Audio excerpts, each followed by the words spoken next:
Okay guys, तो आज की इस वीडियो में हम लोग कवर करने वाले हैं मैथ क्लास 8 एक्सरसाइज 8C को। इसमें हम लोग 8C के जितने भी क्वेश्चन हैं उन सारे को हम लोग कवर करने वाले हैं। 8B और 8A जितने भी एक्सरसाइजेज हैं उनके जितने भी क्वेश्चंस हैं उनके सारे सॉल्यूशन तुम्हें चैनल पे अपलोडेड मिल जाएंगे। प्लेलिस्ट जाकर चेकआउट कर सकते हो या फिर इसी वीडियो का जो डिस्क्रिप्शन है उसमें तुम्हें लिंक मिल जाएगा, तुम डायरेक्ट वहाँ से भी देख सकते हो। आओ क्वेश्चन को सॉल्व करते हैं। यहाँ पे हमें ऑब्जेक्टिव क्वेश्चंस दिया गया है, तो आओ इसे ऑब्जेक्टिवली इसे सॉल्व करने की कोशिश करते हैं। क्वेश्चन नंबर 1 अगर तुम देखो तो कह रहा है if 2x-3 is equal to x+2, then x का वैल्यू हमें बताना है क्या होगा। हमें ये वैल्यू इसके इक्वल इक्वल दिया हुआ है, तो हमें क्या करना है, x का जो लाइक टर्म है वो एक तरफ लाना है। तो x जो है इधर आएगा तो निगेटिव हो जाएगा, तो 2x में से x घटा तो x बचा, और ये वैल्यू हम लोग इधर भेज देंगे तो ये वैल्यू हमारा प्लस में बन जाएगा, तो 5 आ जाएगा आंसर इसका। तो क्वेश्चन नंबर 1 के लिए जो सोल्यूशन है हमारा वो 5 निकल कर आ गया। ये ऑब्जेक्टिवली हम लोगों ने सॉल्व किया। क्वेश्चन नंबर 2 के ऊपर आते हैं। देखो यहाँ पे तुम्हें ज़रूरत पड़ सकता है थोड़ा सा कैलकुलेशन करने की, क्योंकि तुम्हें अभी प्रैक्टिस उतना नहीं है, लेकिन फिर भी देखो मैं तुम्हें ऑब्जेक्टिवली कराने की कोशिश करता हूँ। यहाँ पे पहले जो लेफ्ट हैंड साइड है उसका तुम एलसीएम करोगे तो 2 आ जाएगा तुम्हारा। ऊपर में 10x हो जाएगा तुम्हारा वैल्यू, प्लस में 7 हो जाएगा। यहाँ तक क्लियर है। और इसका जो वैल्यू तुम देख रहे हो राइट हैंड साइड में, वो वैल्यू तुम्हारा 3x माइनस में 28 हो जाएगा। ये वैल्यू तो तुम्हें मालूम चल रहा है कैसे हो रहा है। दोनों तरफ 2 जो है डिनोमिनेटर में है, तो ये कैंसिल आउट हो जाएगा। अब देखो सिंपली जो तुम्हें 1 नंबर क्वेश्चन दिख रहा था उसी तरीके का ये इक्वेशन बच गया। तो इधर से 3x को तुम इधर ला लोगे तो वैल्यू तुम्हारा बन कितना गया 7x, और इधर से प्लस 7x जो 7 जो है वो तुम्हारा इधर आ जाएगा, तो वो निगेटिव हो जाएगा। तो ये वैल्यू तुम्हारा 35 बन गया। तो इस केस में जो माइनस में तुम्हारा 35 आया है, वो वैल्यू तुम्हारा x इज इक्वल टू कितना हो जाएगा, -5 आंसर आ जाएगा। तो क्वेश्चन नंबर 2 का जो सोल्यूशन तुम्हारा दिख रहा है, जरा क्वेश्चन नंबर 3 को जरा ध्यान से देखना। यहाँ पे हमें बोला गया है z is equal to 4/5 z plus 10 दिया हुआ है। यहाँ पे सबसे पहले इसको इससे और फिर इससे मल्टीप्लाई कर देना, तो ये वैल्यू हम लोग क्रॉस मल्टीप्लाई कर दिए तो 5z हो गया। ये वैल्यू हमारा निकल कर आ रहा है 4z प्लस में 40 हो जाएगा। तो ये इधर आएगा तो घट जाएगा, z इज इक्वल टू 40 हमारा बच जाएगा। ये ऑब्जेक्टिव को तुम कम से कम जितना भी लिखना चाहो उतना लिख सकते हो, केवल तुम्हें ऑप्शन में आंसर देना है, तो प्रोसेस लिखने की जरूरत नहीं पड़ेगी। सिंपली तुम माइंड में सोचते चलना कि इसका किस तरीके से सॉल्यूशन निकल रहा है। इस तरीके से क्वेश्चन नंबर 3 का जो सॉल्यूशन निकल कर आया वो ऑप्शन नंबर ए निकल कर आया। अब देखो यहाँ पे तुम्हें ज़्यादा कुछ करने की जरूरत नहीं पड़ेगी। क्यों नहीं करने की पड़ेगी, क्योंकि ये वैल्यू तुम्हारा जो एम है उसे तुम इस साइड ला लो, तो ये वैल्यू तुम्हारा -2m बन जाएगा और इक्वल टू में -8/5। तो एम इज इक्वल टू -2 जो है उसका डिनोमिनेटर में चल जाएगा, तो 5 इंटू -2, माइनस से माइनस कैंसिल आउट हो जाएगा, और ये वैल्यू 2 जो है इसको 4 से कैंसिल आउट कर देगा। तो 4/5 तुम्हारा इस क्वेश्चन के लिए रिक्वायर्ड आंसर हो जाएगा। तो 4 का जो ऑप्शन आया सी नंबर वो तुम्हारा इसका आंसर हो गया। अब जरा 5 नंबर क्वेश्चन को ध्यान से देखो। ये बाकी सारे क्वेश्चन से आसान है। क्यों आसान है, क्योंकि ये हमें फ्रैक्शन वगैरह में नहीं दिया हुआ है। टी वाले केस को एक तरफ ला लो और बचे हुए केस को एक तरफ भेज दो। तो देखो यहाँ पे 5t में से हम लोग 3t को घटा देंगे तो वैल्यू हमारा 2t बन जाएगा। अब देखो यहाँ पे माइनस वाला साइन को ध्यान में रखना, माइनस में 5 तुम्हें दिया हुआ है और माइनस में 3 इधर है, तो इधर आकर प्लस में 3 हो जाएगा और ये माइनस में 2 बच जाएगा, तो t इज इक्वल टू -1 हो जाएगा। यहाँ पे ऑप्शन नंबर बी जो है इसके लिए राइट आंसर हो गया। यहाँ पे 1 भी दिया हुआ है लेकिन ये पॉजिटिव में दिया हुआ है, तो तुम्हें आंसर जो है अपने साइन के बेसिस पे देखना है, तो इस तरीके से गलती नहीं करना। ऑप्शन नंबर बी इसका राइट आंसर हो जाएगा।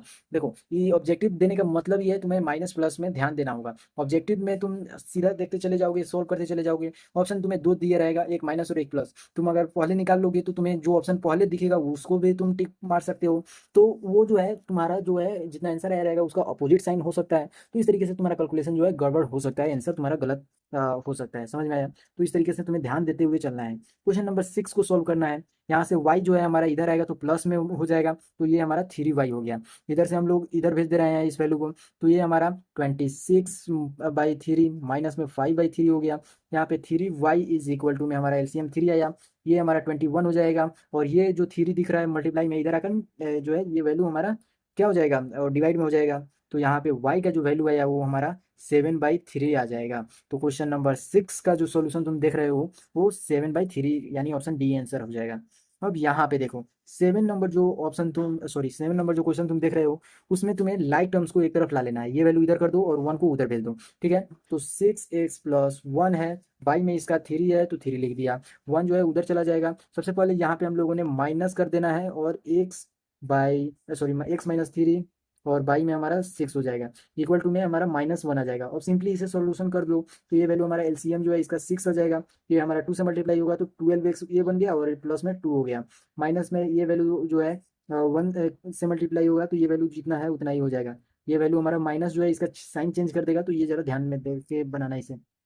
ये वैल्यू इसके साथ मल्टीप्लाई हो जाएगा।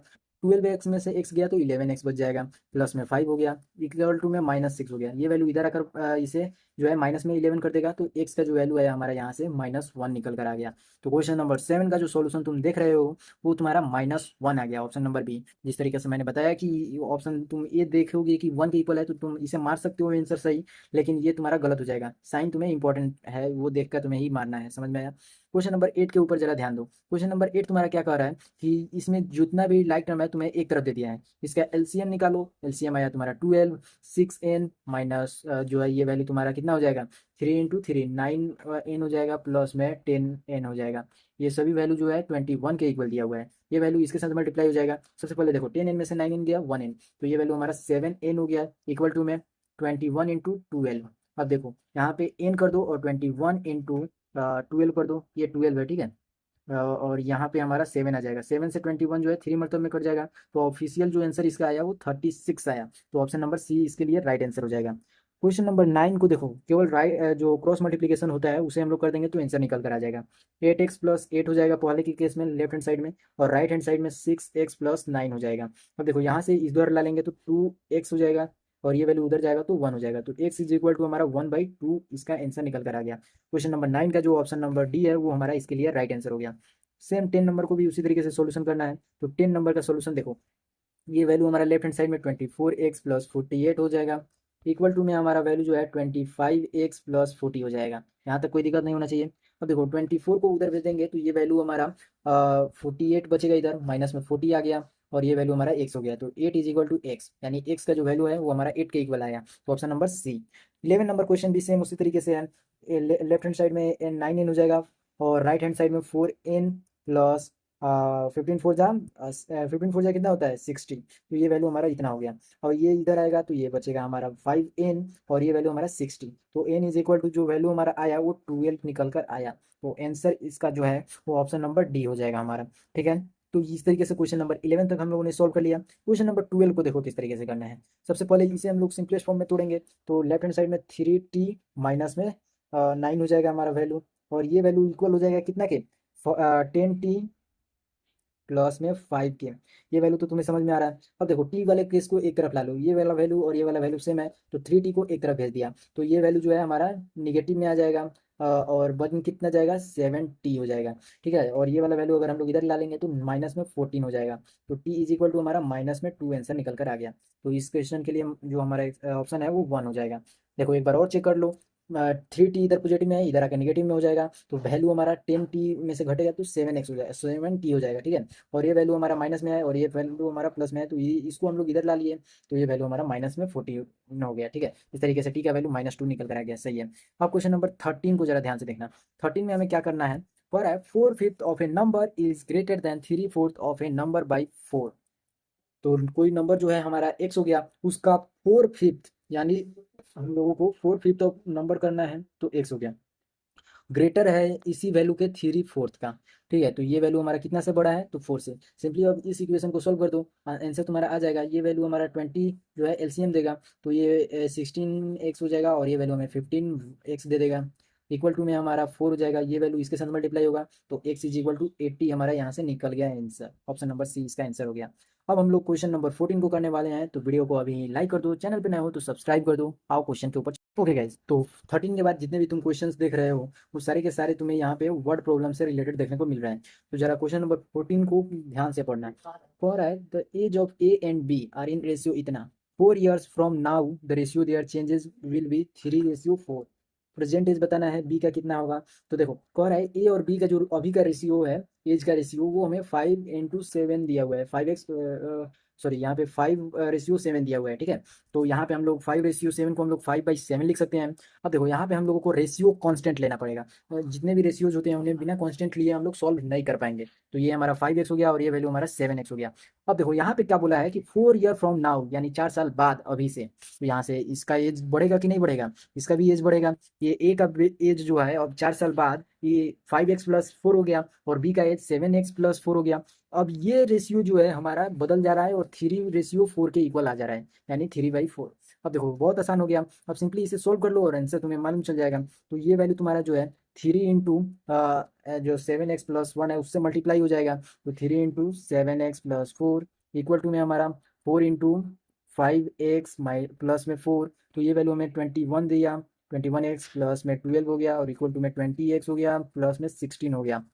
अब ये वैल्यू इधर आएगा तो x बचेगा, ये वैल्यू उधर जाएगा तो निगेटिव में आएगा तो माइनस में 1 बचेगा। तो question number sorry sorry sorry sorry यहाँ पे 16 है, तो ये वैल्यू हमारा 12 जो है उधर जाएगा तो निगेटिव में 12 हो जाएगा, तो 4 बचेगा। ठीक है, तो x इज इक्वल टू हमारा 4 निकल कर आया। तो x हम लोगों ने जो हमें पहले दिया हुआ है 5:7, उसके अनुसार तुम देखो तो b का जो एज आ रहा है वो 7x आ रहा है, 7x आ रहा है। ठीक है, तुम्हें मालूम है कि x का वैल्यू 4 आया है, तो 7 इंटू 4 कर दोगे तो जो b का प्रेजेंट एज होगा वो निकल कर आ जाएगा। तो ये वैल्यू हमें दिया 28 ईयर्स। तो इस तरीके से क्वेश्चन नंबर जो 14 है उसका आंसर हमारा ऑप्शन नंबर बी यानी 28 ईयर्स निकल कर आ गया। क्वेश्चन नंबर 15 के ऊपर हम लोग आते हैं, और है base of isosceles triangle. Isosceles triangle क्या होता है? जिनका दो साइड जो है इक्वल होता है, ये और ये साइड अगर इक्वल होगा तो इसके ऑपोजिट एंगल्स जो होते हैं वो भी हमारा इक्वल होगा, लेकिन इसमें हम उसके बात नहीं की गई है। तो देखो क्या कह रहा है, base of isosceles triangle is 6 centimetre and its perimeter is 16 centimetre, the length of each equal side. ये तुम्हारा ट्राइंगल हो गया, ये तुम्हारा इसके लिए बेस हो गया, तो ये हमें 6 सेंटीमीटर गिवन है। तुम्हें मालूम है ये वैल्यू और ये वैल्यू दोनों इक्वल होगा, तो ये वैल्यू अगर x मान लेंगे तो ये वाला वैल्यू भी x हो जाएगा। अब देखो यहाँ पे पेरीमीटर दिया हुआ है, पेरीमीटर तीनों साइड का सम के इक्वल होता है, सम यानी जोड़ के इक्वल। तो पेरीमीटर इज इक्वल टू, जब तीनों साइड को ऐड करोगे तो तुम्हारा क्या क्या ऐड होगा, x+6 होगा, और पेरीमीटर 16 दिया हुआ है तो ये वैल्यू 2x+6 हो गया। 6 जो है इधर प्लस में है तो इक्वल टू के बाद जाएगा तो निगेटिव में हो जाएगा, तो ये वैल्यू हमारा 10 बचा, 2x हो गया, x इज इक्वल टू हमारा क्या आ गया 5।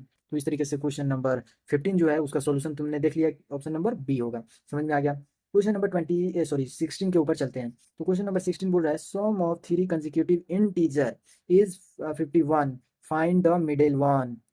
इंटीजर बोला है तो वो तुम्हारा निगेटिव भी हो सकता है पॉजिटिव भी हो सकता है। इंटीजर में ये नहीं बोला गया है कि पॉजिटिव लेना है या फिर निगेटिव लेना है। तो देखो अगर तुम माइनस में 2 देखोगे तो जो वैल्यू तुम्हारा आएगा अगला कंसेक्यूटिव नंबर वो माइनस में 1 होगा, माइनस में 1 जो है वो -2 से बड़ा है, तो ये वैल्यू हमारा आ गया। और फिर अगला जो है वो 1 आया, और इसी तरीके से अगला देखोगे तो 1 आएगा, तो ये हमारा चौथा जो है कंसेक्यूटिव नंबर मिल गया। तो उसी तरीके से कंसेक्यूटिव जो हमें कंसेक्यूटिव इंटीजर बोला है उसको देखो किस तरीके से लिखा गया है, माइनस में 1, माइनस में अब ये 0 हो जाएगा और ये 1 हो जाएगा। अब तुम देख रहे हो क्या कि दोनों में जो हमें डिफरेंस देखने को मिल रहा है वो 1 का आ रहा है। अब 1 का डिफरेंस कैसे आ रहा है, अगर तुम 1 इसमें जोड़ दोगे तो ये वाला वैल्यू तुम्हें निकल कर आ जाएगा, 1 इसमें जोड़ दोगे तो ये वैल्यू हमारा 1 बन जाएगा। तो सेम उसी तरीके से अगर तुम लिखना चाहो फर्स्ट कंसेक्यूटिव नंबर तो तुम्हारा जो वैल्यू है वो x हो गया, दूसरा कंसेक्यूटिव नंबर x+1 हो जाएगा, तीसरा जो है x+2 हो जाएगा। अब देखो यहाँ पे ये x जो है वो पॉजिटिव भी हो सकता है निगेटिव भी हो सकता है। अब देखो ये तीन जो है तुम्हें कंसेक्यूटिव नंबर मालूम चल गया, तीनों का सम कितना दिया हुआ है 51 दिया हुआ है। तो यहाँ पे 1 2 3, 3x है 3x हो गया, प्लस में 1 और 2 3 हो गया, तो 3 इक्वल टू में 51 दिया है 51, यहाँ पे 3x और ये जो 3 है ये निगेटिव इधर आएगा। अब ये वैल्यू हमारा कितना बन गया, तो 11 में से 3 दिया तो हमारा बना 8, तो ये वैल्यू हमारा 48 हो गया। x के बाद जो वैल्यू हमारा आ रहा है उसे अगर हम लोग कैलकुलेट करेंगे तो 16 आ जाएगा। तो इस केस के लिए हमारा जो आंसर होगा वो मिडिल वाला पूछा है, तो x+1 यानी 17 हो जाएगा। तो ये मत समझ लेना कि x का वैल्यू 16 आया तो आंसर नंबर सी होगा, ये गड़बड़ हो जाएगा तुम्हारा। समझ में आ गया, तो ऑप्शन सी जो है इसका राइट आंसर, सॉरी डी जो है इसका राइट आंसर हो जाएगा। क्वेश्चन 17 की तरफ आते हैं। कह रहा है sum of two number is इतना, one exceeds the other by 15, then the smaller of two is. कह रहा है दो नंबर का सम जो है इतना 95 दिया हुआ है, जो पहला नंबर होगा वो दूसरे नंबर से 15 ज्यादा है। ठीक है, 15 ज्यादा है, तो दो नंबर जब तुम लोगे तो पहला अगर x मानोगे तो दूसरा ऑटोमेटिक जो है अगर 95 में से x घटा दोगे तो निकल जाएगा। अब देखो यहाँ पे क्या बोला है कि पहला जो है वो दूसरा से 15 ज्यादा है, दूसरा से 15 ज्यादा है, तो ये वैल्यू जो है अगर इसमें से इतना को घटाओगे तो ये इक्वल आ जाएगा 15 के। समझ में आ रहा है, ये वैल्यू तुम्हारा दूसरा का है, ये वैल्यू पहला का है, तो पहला बोल रहा है कि दूसरा से 15 ज्यादा है, तो इतना में से अगर हम लोग दूसरा नंबर को घटा देंगे तो 15 आ जाएगा। अगर ये वैल्यू तुम जो है इसमें जोड़ दोगे तो x के इक्वल आ जाएगा। दोनों तरह से सोल्व कर सकते हो, हम लोग पहले तरीके से ही चलते हैं। तो x-95 प्लस में ये x, क्यों, क्योंकि ये वैल्यू जो ब्रैकेट में आएगा तो माइनस इसको चेंज करेगा और माइनस इसको भी चेंज कर देगा। ठीक है, और ये वैल्यू हमारा इक्वल आया 15 के, तो x प्लस x जो है 2x हो गया, और ये जो माइनस में 95 है ये इधर आकर प्लस में 95 हो जाएगा। तो 95 प्लस 10 सॉरी 5 15 हो जाएगा। तो ये 5 और ये 5 जो है हमारा 10 दे रहा है, तो 0 लिख दिया, कैरी हो गया 1। 9 और 1 10 हो गया, ये 11 हो गया। ये वैल्यू हमें 2x के इक्वल दिया हुआ है, x इज इक्वल टू ये वैल्यू हमारा 11 0/2 के आंसर के इक्वल आएगा। तो ये हमारा 55 आंसर आ गया। तो क्वेश्चन हमसे पूछा था स्मॉलर कौन है, तो स्मॉलर हमारा ये वाला सेकंड वाला वैल्यू है। तो 55 जो है 95 में से घटा दो, 95 में से 55 घटा दिया, 5 में से 5 दिया 0, 9 में से 5 दिया तो 4। तो ऑप्शन नंबर जो तुम्हारा है वो ए हो जाएगा। 40 आंसर क्वेश्चन नंबर 17 के लिए। इस वीडियो का लास्ट क्वेश्चन और इस एक्सरसाइज का लास्ट क्वेश्चन हमारा ये 18 नंबर क्वेश्चन है। तो देखो इसमें क्या हो रहा है। क्वेश्चन नंबर 18 जो है वो हमें कह रहा है number of boys and girl are in the ratio 7:5। The number of boys is 8 more than number of girls. देखो यहाँ पे हमें बताया नहीं गया है कि कितना नंबर है बॉय का या फिर कितना गर्ल का है, रेशियो दिया हुआ है। तो रेशियो कांस्टेंट मानना पड़ेगा। तो यहाँ पे तुम 7x मान लिए बॉयज का रेशियो, और यहाँ पे बॉयज बोला है तो बॉयज का 7x हो जाएगा, और उसी तरीके से गर्ल का 5x हो जाएगा। बोला है नंबर ऑफ बॉयज जो होगा वो 8 ज्यादा है नंबर ऑफ गर्ल्स का। तो नंबर ऑफ गर्ल यही है, नंबर ऑफ बॉयज ये है। तो अगर इसमें गर्ल में अगर हम लोग 8 जोड़ देंगे तो ये हमारा 7x के इक्वल आ जाएगा। लेकिन अगर तुम दूसरे तरीके से सोल्व करना चाहोगे तो 7x में से 5x को घटा दोगे तो ये वैल्यू तुम्हारा 8 के इक्वल आ जाएगा।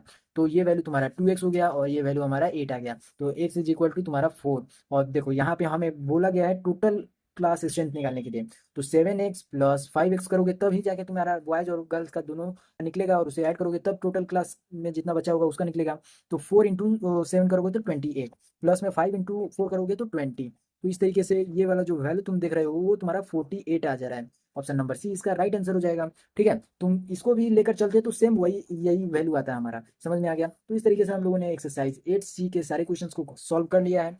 अगला जो हमारा वीडियो होने वाला है वो टेस्ट पेपर के ऊपर होने वाला है। फिलहाल वीडियो को लाइक करो, चैनल पे नया हो सब्सक्राइब करो। अगली वीडियो बहुत ही जल्द तुम्हें चैनल पर देखने को मिल जाएगी, या फिर इसी वीडियो के डिस्क्रिप्शन में जाकर तुम चेक कर सकते हो।